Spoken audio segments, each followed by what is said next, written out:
Now, I want to sort of start with an image for you, and that is that the city, and I mean a real city, has a complex system. It is a complex system, but it is an open system. And in that sense, it's incomplete. And in that mixture of complexity and incompleteness lies the capacity of cities to outlive all kinds of other systems which are far more formal but closed. Very powerful actors, kings and queens, the big owners of properties, etc., they're all gone. You know, many phases. And think, I don't know how old this city is, but Europe certainly has quite a bunch of very old cities. So it's quite extraordinary. And what has outlived all these complex systems is a kind of urban space that includes the spaces of the poor. They have also outlived. So there is something about the city that we really want to recognize, and we want to protect it. We don't want to lose it. We really cannot afford to lose it. In my reading, in today's world, if there is one space where those without power get to make a history, a little history maybe, get to make a culture, get to make an economy, it is in cities. It used to be that the plantations functioned a bit that way, the mines, not today. They're militarized. There's one space, and that is the city. And I'm thinking especially about big, messy cities that cannot be fully governed by an entity with power. So I think Stavenhagen is too perfect. It strikes me like everything is fine here. Maybe it's not the kind of city that I have in mind. You know, I have in mind cities that are highly imperfect, and that no government can manage. Now, what I really wanted to talk about, more than about the digital, I've written a lot about the digital. I have a project on digital innovations, which I'm very happy to put on your website. On one of my arguments is that we don't have a lot of digital applications that are of use to the poor when it comes to their needs, rather than sort of open access stuff like music or whatever, you know, entertainment, that hey, they can buy that. But what meets the needs of low-income neighborhoods, of low-income workers in their neighborhoods or at their workplaces?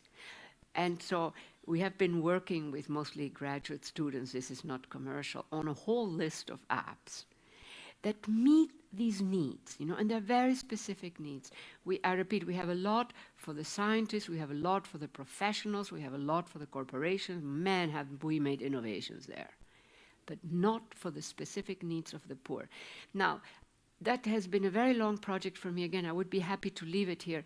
I don't want to talk about that because it does really get a bit routine. You know what I mean? One app after the other. You would definitely fall asleep. I want to keep you awake.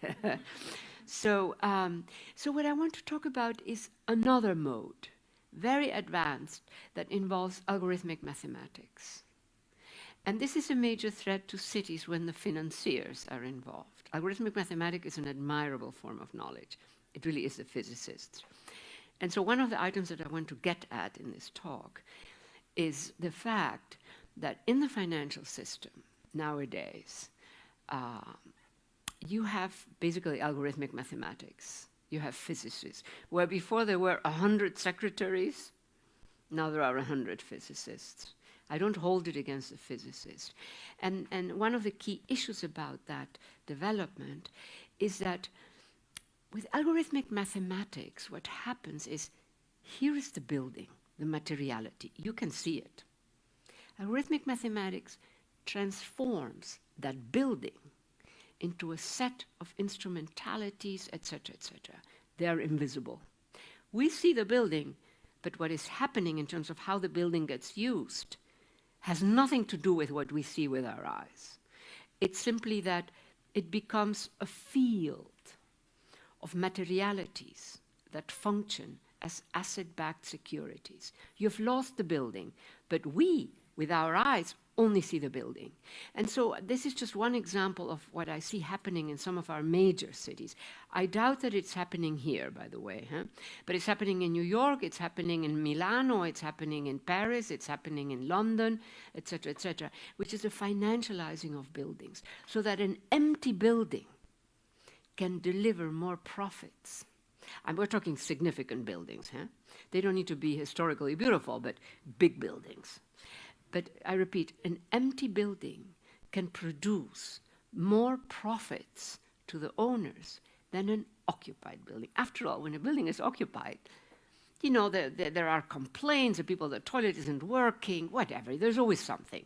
An empty building, heaven. Because all it is assets.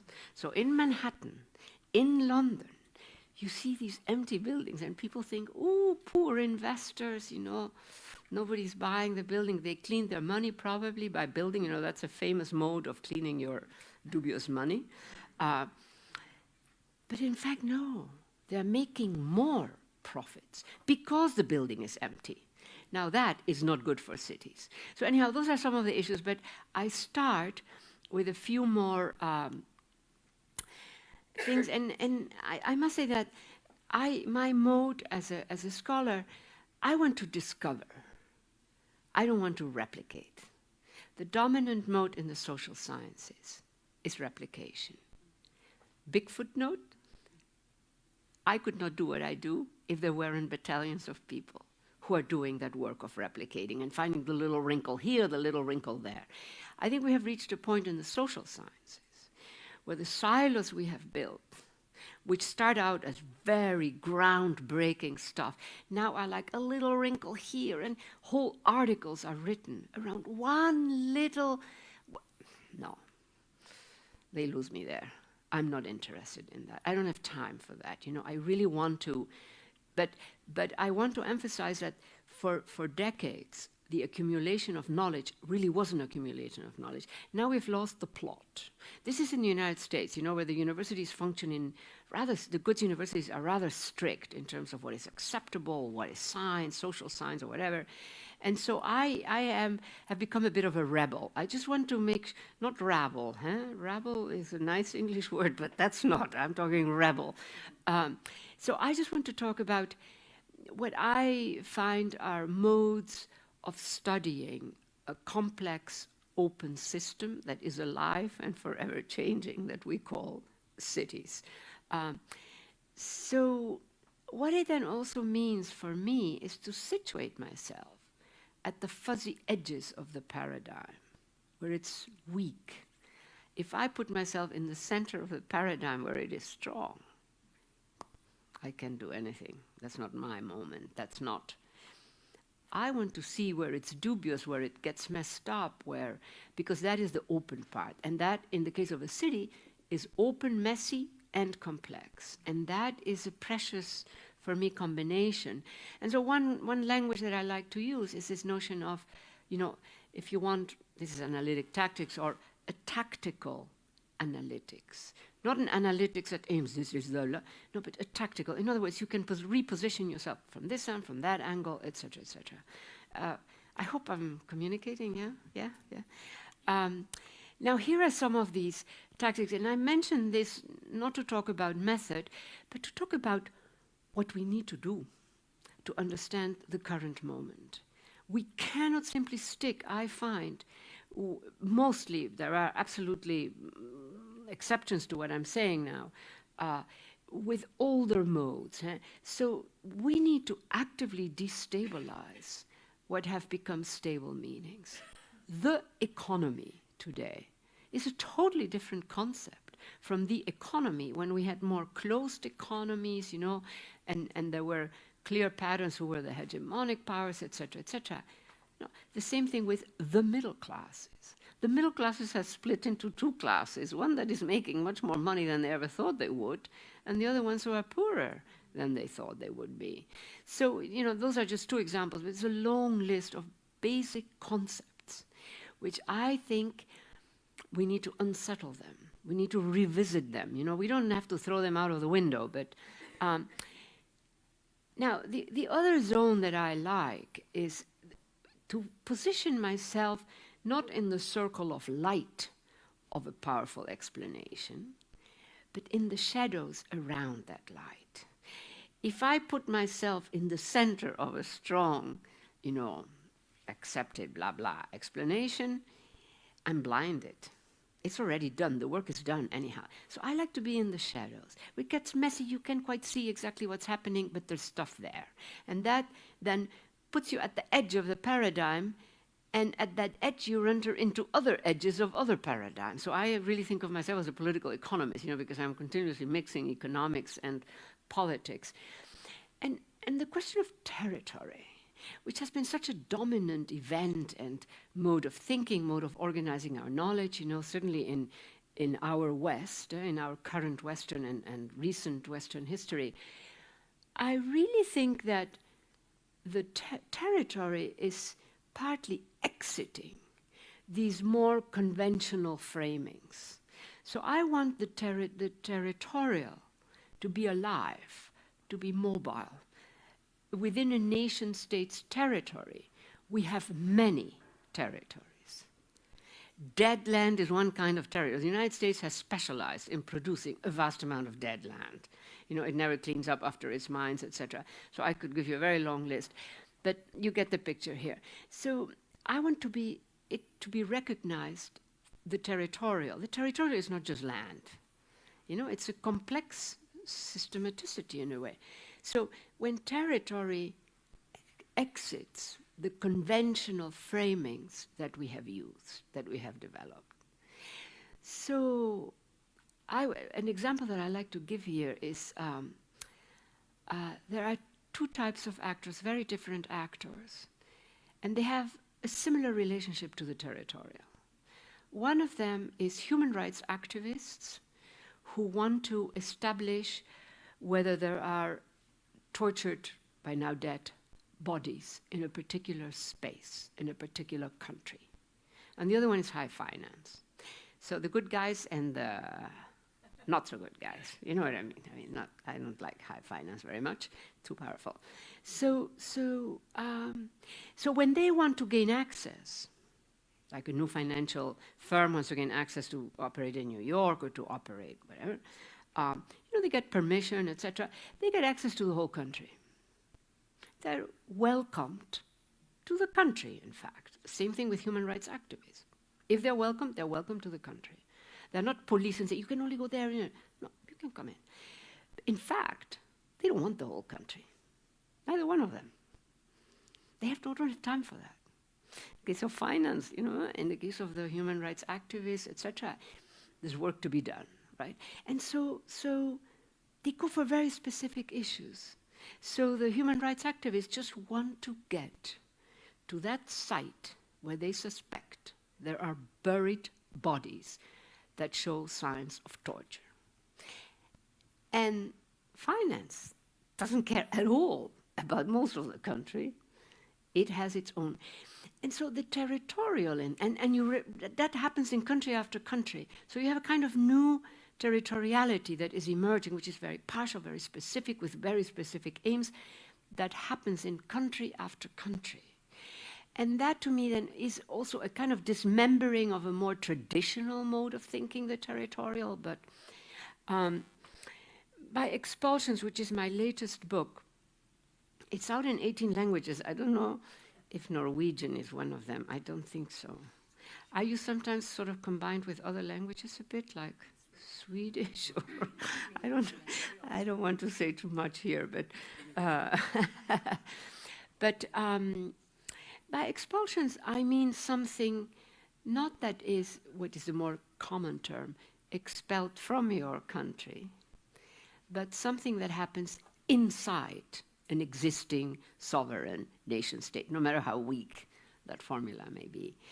We expel people, certainly in the United States, inside our country. It's not just the immigrants or the whatevers. Citizens. Thousands, hundreds of thousands of them expelled. And sort of two very, very quick, simple examples. So expulsion is a kind of edge. When you cross it, the X, a person, a piece of land becomes invisible. So dead land, you don't have that kind of stuff in Europe, but in the United States, in Asia, in Africa, we have a lot of dead land. That land might as well not exist.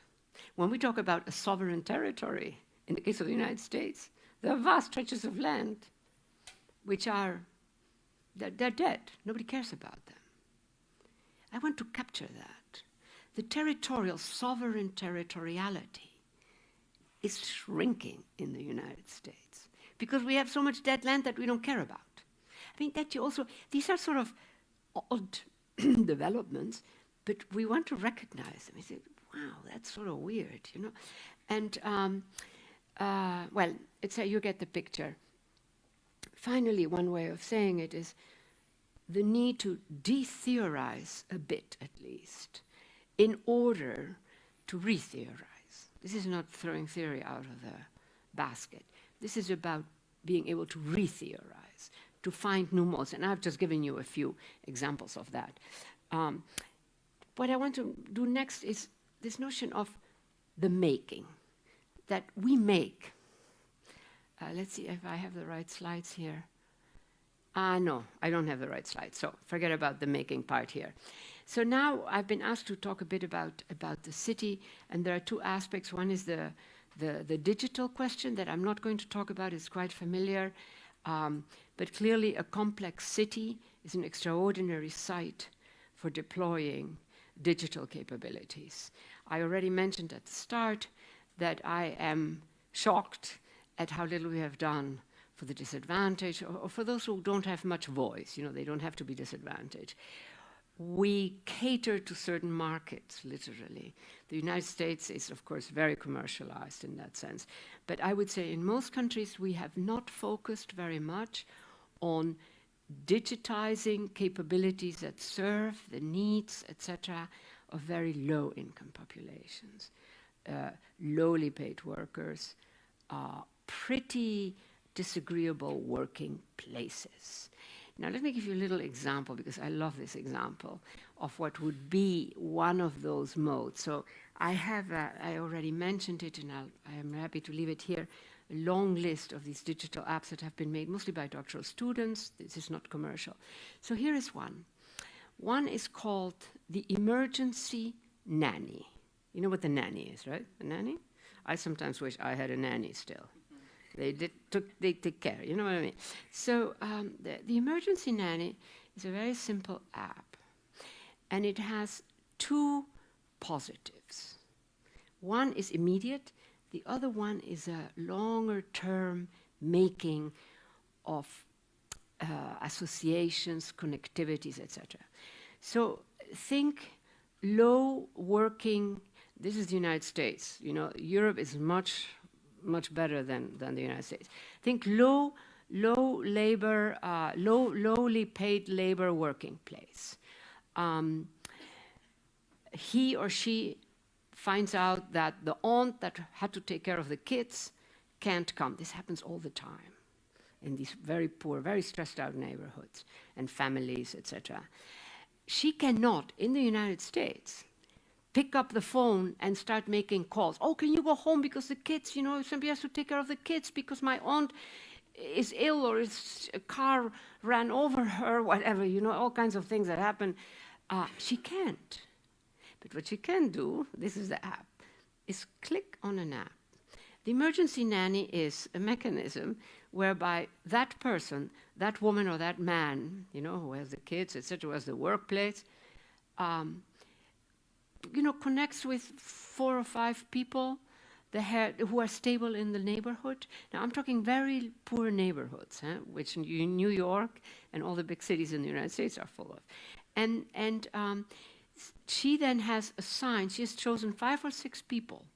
The person who sells in the little shop, the hairdresser, the butcher. You may not want the butcher to deal with your whatever, but you know what I mean. They then take over. All she does is bloop, click on that app, and they then take over. and they take care of everything. So the worker cannot lose her job because, by God, she would be fired if she suddenly starts speaking over the phone. It's a brutal situation in the United States, mostly. So that is just one little example.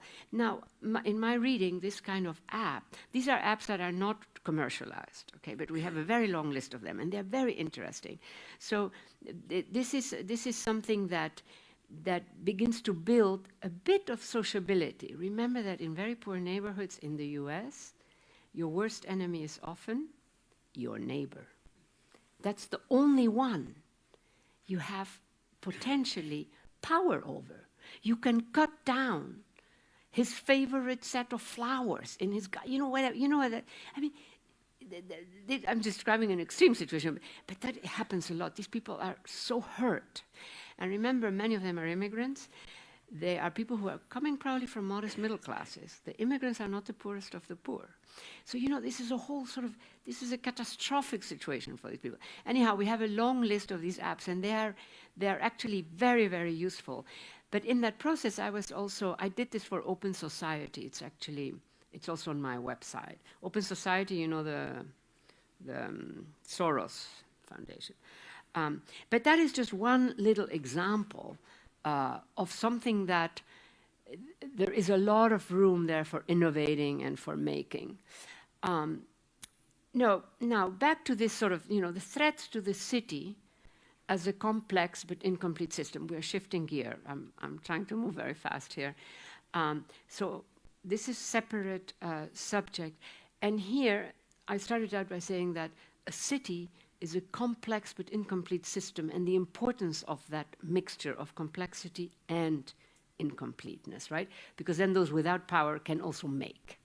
So now I want to talk about threats to this. Now, I want to start with a kind of an introduction and thinking in terms of the steam engine of our time. The steam engine was a major event. It didn't change everything. It changed enough to mark a new epoch. But it did not change everything. Marking a new epoch in a complex system does not require changing everything. In fact, in my territory book, which is my best book, I worked on it for 10 years at the University of Chicago, where I became a kind of a monk. Not a nun. Big difference, but a monk. The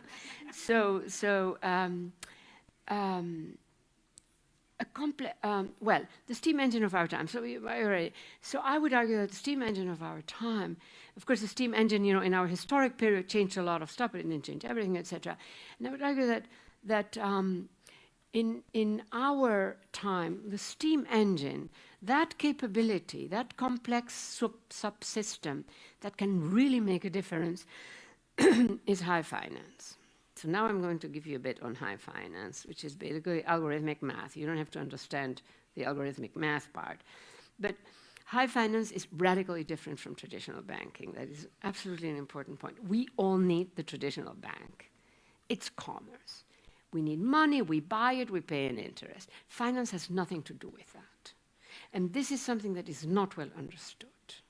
And so you see continuously all these articles about the financial crisis and the financial crisis and the financial crises. And they are just going, I think, a lot in circles because they can't exit a certain kind of mode. Now, I want to give you an example here. This is one instrument, financial instrument. I want you to notice the growth curve. So look at that, 201, under $1 trillion. 6 or 7 years later, 62 trillion. So I asked myself the question, what else do I know that can do that? Nothing. I couldn't find anything. I'm sure there is maybe something. This is extraordinary. Now, these 62 trillion are, at this point, 2007, this is right before the crisis comes, right? The crisis is here. These 62 trillion are more, at that point, 2007, than the global GDP of all the countries in the world, including China, including the United States. Much more. So you stand back and you say, what the hell is this? And then comes the next whammy. This, in that year, was only 10% of global finance. Global finance was 600 trillion. I mean, you know, that is a lot of stuff. Now, is that money? No. Some of it translates into money, but that's not money. So when I do this kind of research, I want to ask, well, okay, so what was the value of all the currencies in the world at that point? Well, it was not 600 trillion. It just wasn't. It was much, much less. It is more than you know, but still, so that is not money. That's a capability. It's a dangerous capability also, right? So I just want you to keep that in mind, this capacity to produce something that we measure in terms of money, but it is not just money, because the actual money supply, I looked at if you take the money produced by all or governed by all the central banks in the world, it was far less than that. So this is not money. We measure it in money. And when we begin to think about it as a capability, then we say, ooh, wait a minute. What is that capability up to now? What is it doing now? If it's money, oh, it's money, passive, it's there. No, this is not passive. This is super active. And some of its activity is pretty destructive.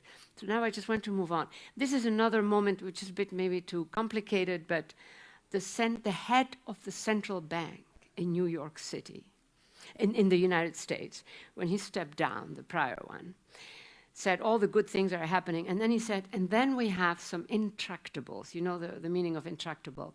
You can't quite track it. You say, what the hell is this?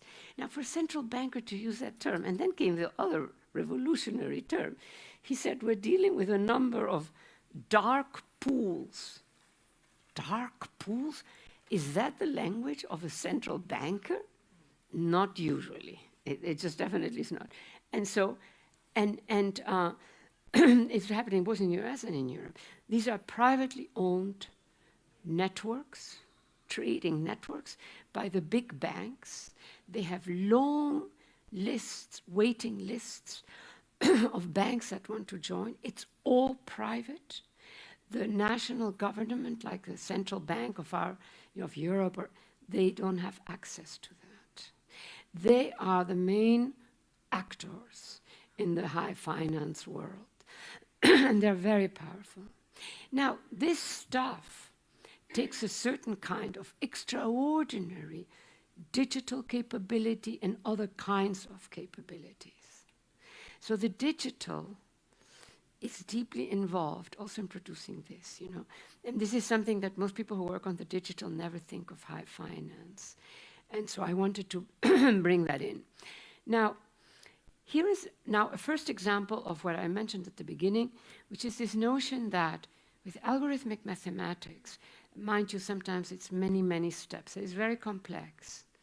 It has nothing to do, as I said, with microeconomics or macroeconomics or economics, frankly. It's not economics, it's something else. But you can have instruments that allow you extraordinary transformations. As I already said, that a building, we still see the building, but the building ceases to be that building. It goes through a whole process, and it becomes a vast amount of materialities. Here is an extraordinary event, and we don't. This is a bit too much. These are millions and millions. They had people, modest people, the people in the United States who didn't own a house, so they had 16 million contracts. They managed to get people to sign. You don't have to pay anything, sign, and you can own a house. That's a fiction. But anyhow, people, really, I can't. Why do I have to pay anything for 10 years? Yeah, I'll sign. Battalions, it's like an army of, imagine collecting, getting the signatures of 16 million households in a period of not many years.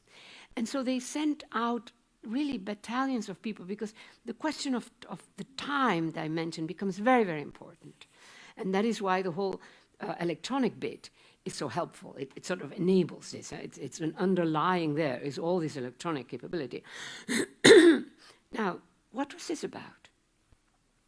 So what we see, what the press talked about when the crisis happens is all these, they sold, I'm really sorry, I just, I've not slept for about 20 hours, so I excuse my coughing and all of that. No, I know I have water. He takes care. I love it when people take care of me. But so first, what I already said, this army of people sign. Over 60 million contracts were signed. This instrument has entered Europe. Huh? It's amazing also what it is doing there. Thank you very much. And and in a short history of 7 to 10 years, it varied a bit. What you have is a lot of investors made a lot of money. I'll explain in a minute how that happened. And then came the crises, the 2008 crises.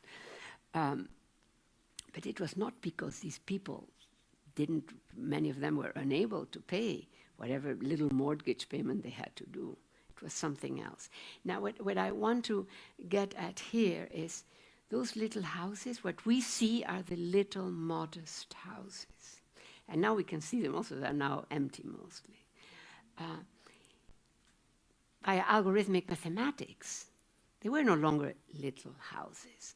They were materialities. It could be the toilet, it could be the table, it could be the ceiling. It doesn't matter.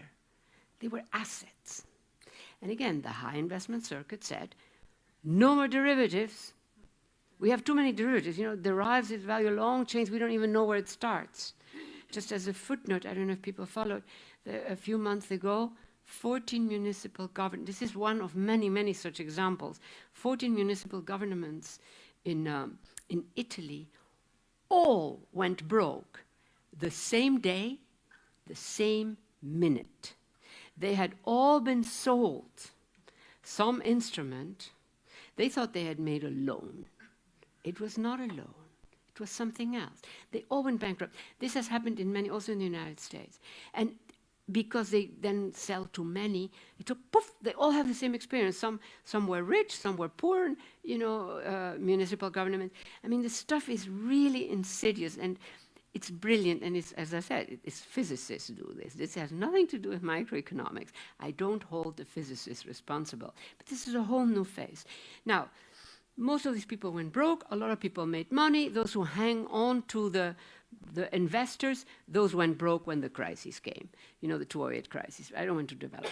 This gives you a sense. They start, they experiment. It works. Wow, it works. Look at this. It works. It works. And then you had, there was an exhaustion because there's a limited supply of this side of the units. Now, Europe, and this is meant to go all the way. So in Germany very high, Hungary extremely high. These are the numbers. In 2007, 91,700 families signed. Not good. This goes sort of. Now, what was the outcome of all of that in terms of our visual capacity? Empty land, empty houses, unused stuff, because it was a total crisis. That's not good either, So you have now, and the weeds are growing. I mean, it's an unbelievable trajectory, of 10 years or something like that. What happened here? That worked so well that now they went really big. So this is another mutation of urban land, again, by algorithmic mathematics. Now, here it starts. So I'm looking at the top 100 cities in the world that are the objects of desire, so to say, of investors. This is a story that begins after that financial crisis of 2008. And it has taken off, and now it's sort of in an ambiguous zone. And they can buy only so many properties. It's not that they want to buy the whole of New York, the whole of London, no. So they move on. So where New York and London were the starters a few years back, they wind up in a certain time at 10%, and then there are other places that 32, let's say, for Dallas, It's not because Dallas is more valuable, it's that they have done New York. They don't do the whole city, they don't do a whole, and so, et cetera, et cetera. This is annual, I'm just showing you a very partial part of the data. This is annual buying of property. This is not, this is just buying existing property. This is not building. That is also happening, the building. And so, you see it.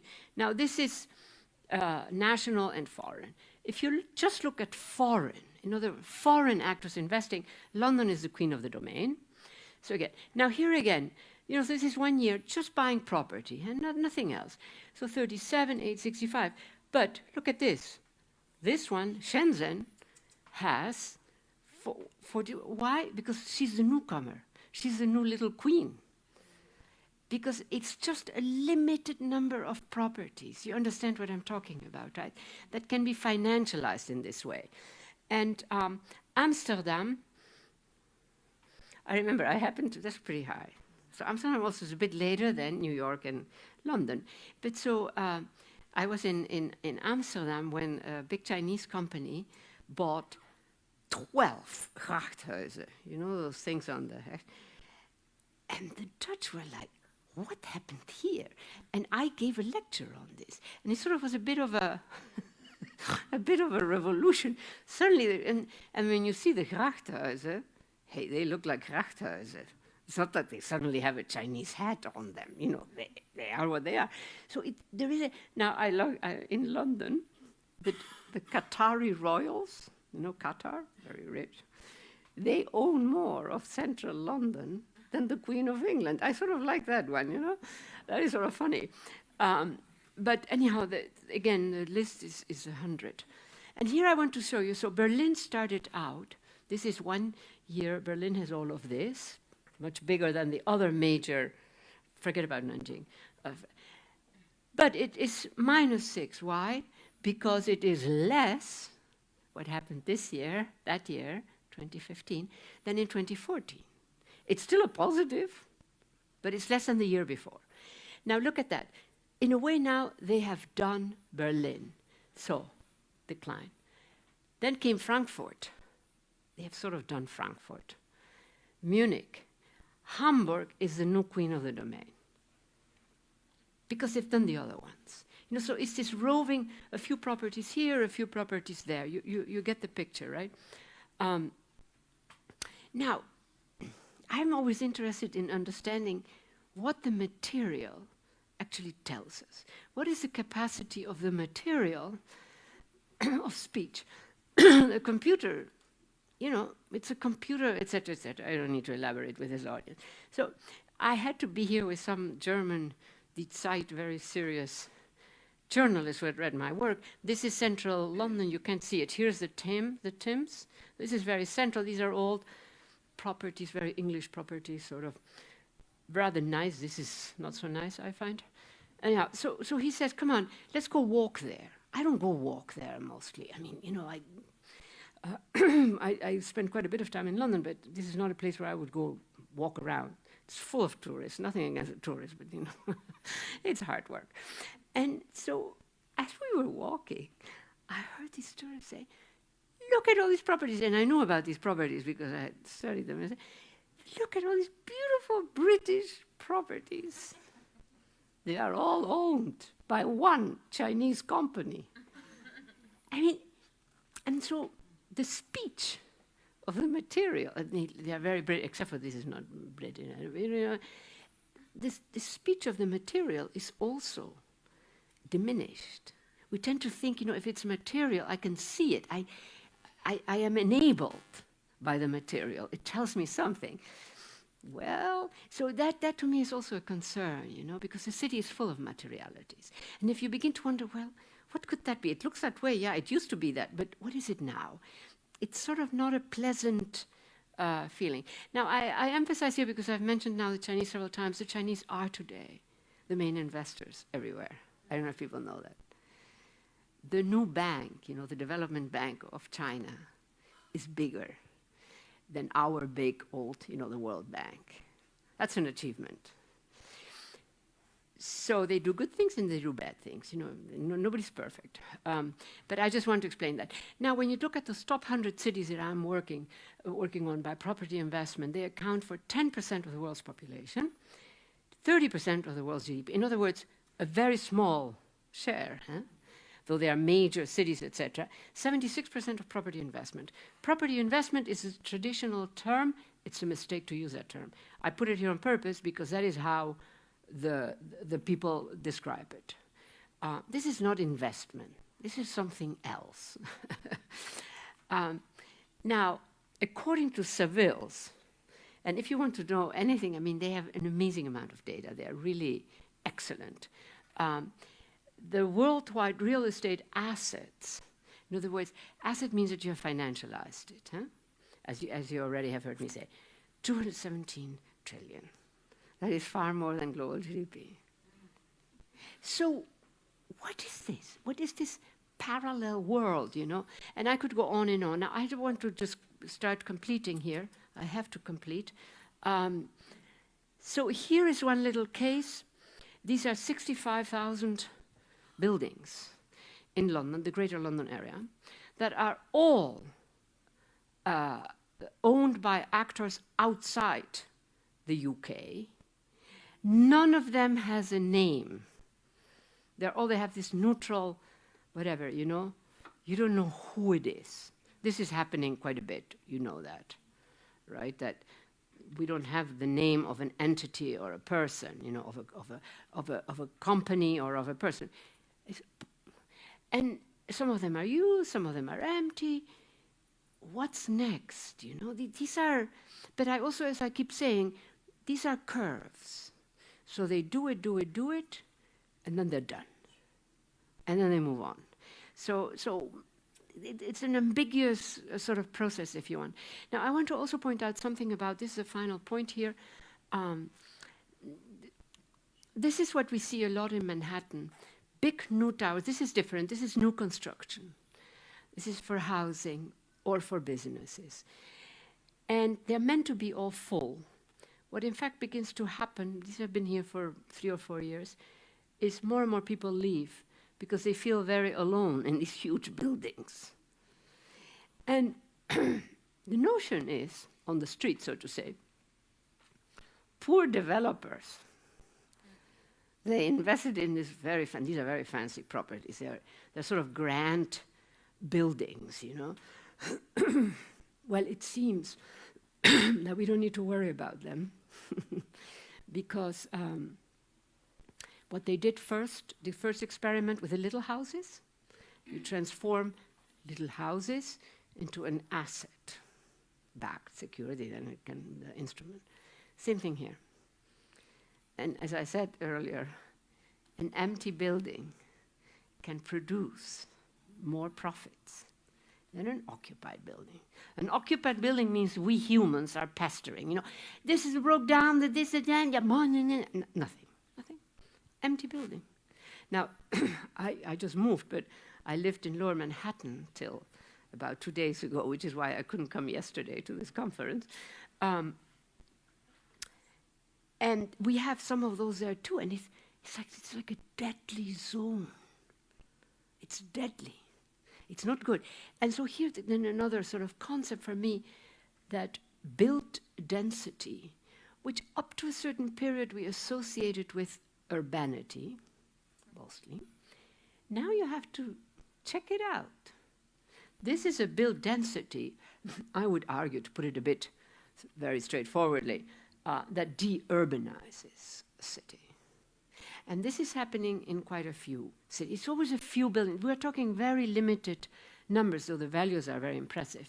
So here, 69. So here, condos are owned by shell companies, etc., and also, but they're not fully sold. Now, jumping. I'm concluding, but I'm jumping here over something. So, urban formats of the future. I already talked about a few, those empty buildings, etc. How small, modest buildings can be used, etc. Here's a sort of a dramatic notion. When you look outside Europe, Europe is very special. You know that, right? because you have many small cities that are real cities. You don't have that in most of the world. So this is a typical landscape in much of the global south, right? So you have the sort of upper, fairly rich middle classes, jowl to jowl, we think, because we're running out of land. I grew up in Latin America, La Periferia. This is an image of the Periferia. This is an amazing world that is expanding vastly in Latin America and in Asia. This is very much from a certain type of terrain where you have extraordinarily large populations inhabiting a small space. And so this you have the two extremes here. By the way, I should say, there is no place in the world where you can stand and see this image. So this is a photographer. This is a real photo. This is a combination already of elements. And he sort of juxtaposed it. But to me, it sort of captures, it captures something that this is a real world. These people are going to live here and their children will live here. Some of it is quite reasonable, some of it is terrible. And this is a very different kind of world. But also, people live there and people work there. And of course, if we don't have land, we do it on water. So why does all of this matter? Because where I started out, the city is one of the few spaces today where those without power get to make a history, get to make a local economy, they get to make a culture. They used to also be able to do that, say, in the big mines, but the big mines are militarized. They used to use that in the plantations. Many of the first rising against power happened in the big plantations. Not in Europe. Europe didn't have big plantations, but in other parts of the world. But that's all militarized now. So the city really is today's frontier space, where those without power can have an encounter with power, and it can go good or it can be reasonable. So these are sort of features for me also that it takes the city beyond the city. It's more than just a city. And then finally, the notion that the city has speech. I love this image. I wrote one of my most poetic, I write very little poetic stuff, things where I said that the city has speech. Speech, as in this very generic, abstract sense. And so there are moments in the routines, the daily routines of a city, when we all become urban subjects. The rich, the poor, the this, the that. Those are only moments. Most of the time we are the subjects we are. But there are the fact that this is a space that can enable that other subject, even if it is momentary. I just love that. When the city can hack in the positive sense of the term, the original term, that you unsettle the original design. This comes out of the whole development of, electronic stuff, etc. And that when the city can hack all the other more specific subjects, we also are. And of course, the big bazaars in Jerusalem, old history, in Iraq, they were that way. During the day, it was commerce, and at night, each group with their religion, etc., re-entered their narrow world. And that is a capacity that cities have, and we don't want them to lose that. I leave you with this. Thank you very much.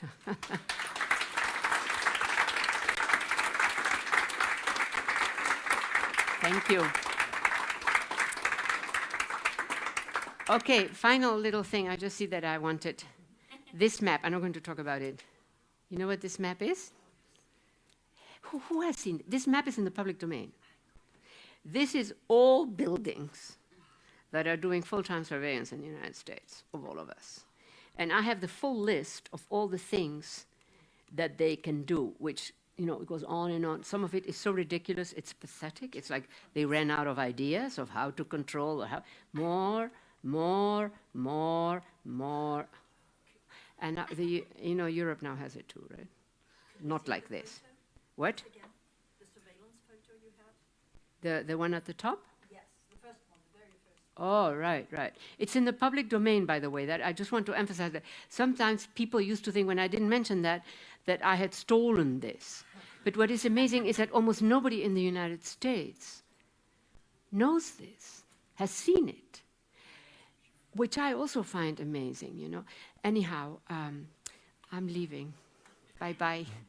Or I can take some questions, maybe. I don't know what the time is. We have, it's very important, the taxi is waiting, but it's very important to have one symbolic question from the floor. If there's a one symbolic question, wow. Yeah.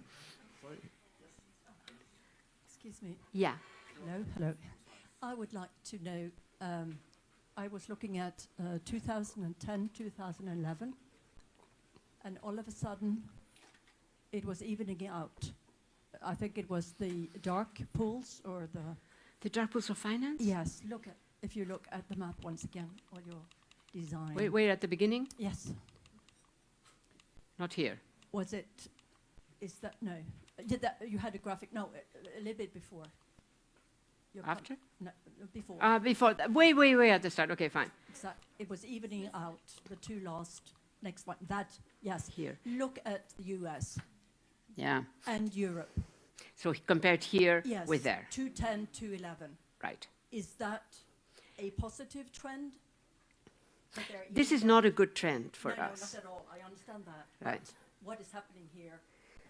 Well, this is the growth. You know, each of these are there are many of these private networks, investment networks. So what happens here is that there are long list waiting firms, etc., and they don't all get in, and it keeps growing. No, that's not what I'm saying. I'm trying to ask, why are they evening out from 2009 to 2011 in the US? Is that a positive sign? Well, that they are stopping their... You know, that's a good question, because I think everything is a curve. When I just look at this stuff, it doesn't go on and on and on and on. You know, and that is why I talk about a limited number of cases. What I describe is a limited number of cases. And when they're done with that, they move on to another innovation, etc. So this is very difficult to track. This comes from the Central Bank of the United States. And the current central banker is going to be damned if he's going to share this with, they should. The central bank is a public institution. We support it.